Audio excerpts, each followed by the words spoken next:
Tuni Gnaneshwari miss అయ్యి ఇప్పటికి 10 రోజులు దాటుతున్నా గానీ ఎటువంటి ఆచూకీ తెలియలేదు. ఇదొక కేస్ చాలా మిస్టరీగా ఉంది. దాదాపు 10 ప్రత్యేక బృందాలు, SDRF, anti Naxal and NDRF squads అందరూ కలిసి సుమారు 400 మంది కలిసి వెతికిన పాప ఆచూకీ అనేది ఇప్పటివరకు దొరకలేదు. మిస్టరీగానే ఉంది. పాప ఎలా మిస్ అయింది? పోలీస్ ఎంక్వైరీలో ఏమేమి విషయాలు వెలుగులోకి వచ్చాయి అనే వీడియోలో చూద్దాం.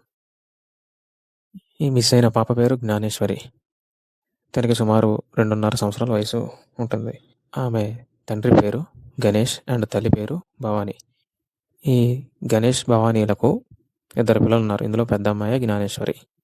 వీరు కాకినాడ జిల్లా తుని మండలం దొండవాక పంచాయతీ పరిధిలోని సిహెచ్ అగ్రహారం అనే గ్రామంలో నివసిస్తున్నారు. వీళ్ళ జీవనాధారం అక్కడ ఉన్న 40 ఎకరాల పామాయిల్ తోట మరియు కొబ్బరి తోటని చూసుకుంటూ అక్కడే ఉన్న ఫామ్ హౌస్లో నివసిస్తున్నారు. ఈ ఘటన జరిగి సుమారు 11 రోజులు అవుతుంది. పాప జూన్ 6న సమయంలో మిస్ అయింది. జూన్ 6న సుమారు 11:30 ప్రాంతంలో తండ్రి బైక్పై వెళ్తుండగా పాప ఆయన వెనక తోట వైపు వెళ్ళినట్టు ఒక సీసీటీవీ ఫుటేజ్ ఆధారంగా మనకి తెలుస్తుంది. కొంతసేపటికి తండ్రి పాప తన వెనక వస్తుందని గమనించి తీసుకుని ఇంటికి వెళ్ళి వాళ్ళ అమ్మ దగ్గర అప్పచెప్పాడు. ఆ సమయంలో పాప తల్లి వేరే పనిలో బిజీగా ఉంది. పాపను అక్కడే వదిలి వేరే పని కోసం బయటికి వెళ్ళాడు. ఆ తల్లి బిజీగా ఉండడంతో పాపను గమనించలేదు. ఆ సమయంలోనే పాప తిరిగి మళ్ళీ బయటికి వెళ్ళిపోయింది. కొంతసేపటి తర్వాత తండ్రి బయటికి వచ్చి పాప ఏదని అడిగాడు. అప్పుడు తల్లి, పాప మీ దగ్గరే ఉంది కదా, నా దగ్గర లేదు అని చెప్పింది. అంటే బయటికి వెళ్ళి ఇంటికి రావడానికి సుమారు అరగంట సమయం పట్టింది. ఈ అరగంట సమయంలోనే పాప అక్కడి నుంచి మిస్ అయిపోయింది బయటికి వెళ్ళి. ఈ అరగంట సమయంలో పాప బయటికి వెళ్ళిన విషయం తల్లి గమనించలేదు. అప్పుడు వాళ్ళు పాప కోసం గాలింపు చర్యలు చేపట్టారు అక్కడున్న తోటలోకి వెళ్ళి. ఈ సమయంలో స్థానికంగా ఒక వ్యక్తి, అతనికి గణేష్ తండ్రితో పని. ఆ వ్యక్తి సుమారు మధ్యాహ్నం 12:30 ప్రాంతంలో అక్కడ ఒక ఫెన్సింగ్ దగ్గర పాపని చూశానని చెప్పాడు. పాప దగ్గర కుక్క ఉండటంతో అది కరుస్తుందేమోనన్న భయంతో తను దగ్గరికి వెళ్లకుండా వేరే వాళ్ళ సహాయం తీసుకోవడానికి ఈ గ్యాప్లోనే ఆ పాప మిస్ అయిపోయింది. పాప కనిపించట్లేదని తెలుసుకున్న స్థానికులు మరియు చుట్టుపక్కల జనం పాప తండ్రి, తల్లి అందరూ గాలింపు చర్యలు చేపట్టారు.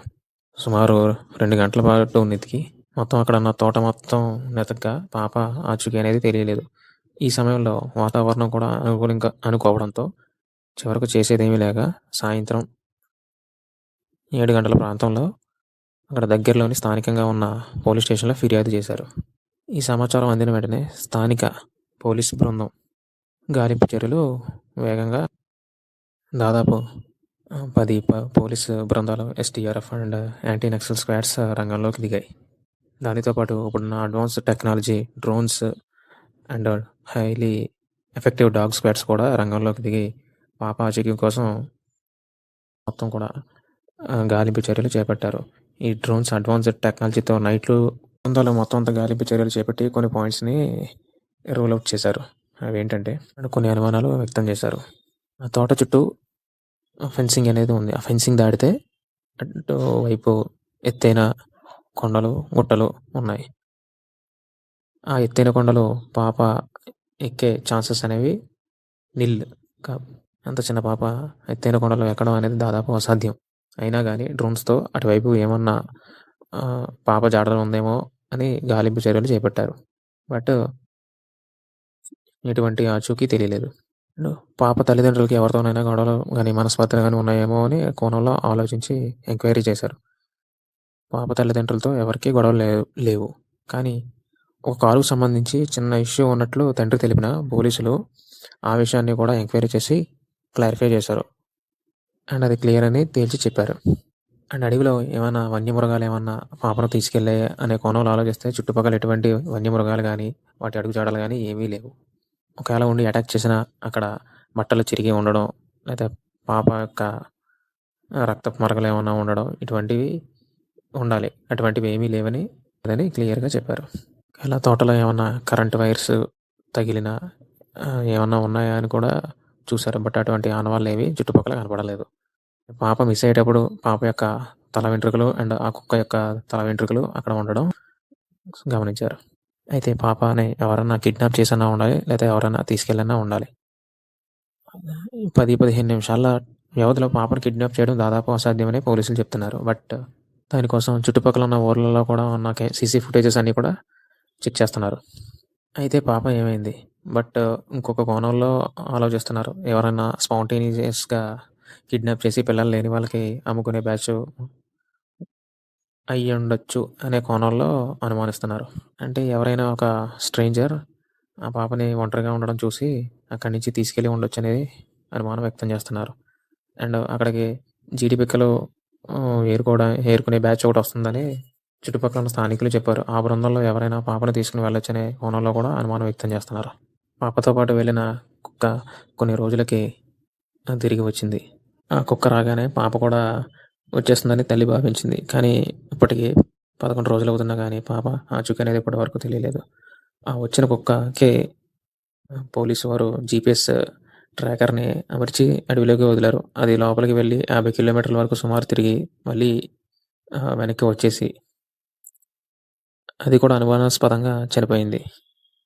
ఈ కేసులో ఉన్న కీలక ఆధారం అయిన కుక్క కూడా చనిపోవడంతో పోలీసులకి ఆ పాపను పట్టుకోవడం ఇంకా సవాలుగా మారింది. చాలా కష్టతరంగా అయింది. ఈ కేసుని గౌరవనీయులైన కళ్యాణ్ గారు చాలా సీరియస్‌గా తీసుకొని అక్కడున్న పోలీస్ వ్యవస్థని గట్టిగా పాప ఆచూకీ కనిపెట్టమని తరచూ తర్వాత ఎన్‌డీఆర్‌ఎఫ్ బృందాలు కూడా గాలింపు చర్యల్ని ముమ్మరంగా చేశాయి. దాదాపు 400 మంది గాలించినా గానీ ఇప్పటికీ పాప ఆచూకీ తెలియకపోవడం చాలా బాధాకరం. దీనికోసం ఆచూకీ చెప్పిన వాళ్ళకి ₹1,00,000 రివార్డ్ కూడా పోలీసు వారు అండ్ గవర్నమెంట్ ప్రకటించారు. ఈ వీడియో చూసేవాళ్ళు ఎవరైనా సరే పాప ఆచూకీ తెలిస్తే దగ్గరలో ఉన్న తుని పోలీస్ స్టేషన్ గానీ, కాకినాడ పోలీస్ స్టేషన్‌లో గానీ తెలియజేస్తే వాళ్ళకి ₹1,00,000 రివార్డ్ ఇస్తారు. దయచేసి మీలో ఎవరికైనా పాప జాడ తెలిస్తే పోలీసు వారికి తెలియజేయగలరని ఈ వీడియో ద్వారా మీకు తెలియజేస్తున్నాను. నా ఈ ఎక్స్‌ప్లనేషన్ మీకు నచ్చినట్లయితే నా ఛానల్‌ని సబ్స్క్రైబ్ చేసి ఈ వీడియోని మీ ఫ్రెండ్స్ అండ్ ఫ్యామిలీ మెంబర్స్‌తో షేర్ చేయండి. Thank you for watching my video. జై భారత్!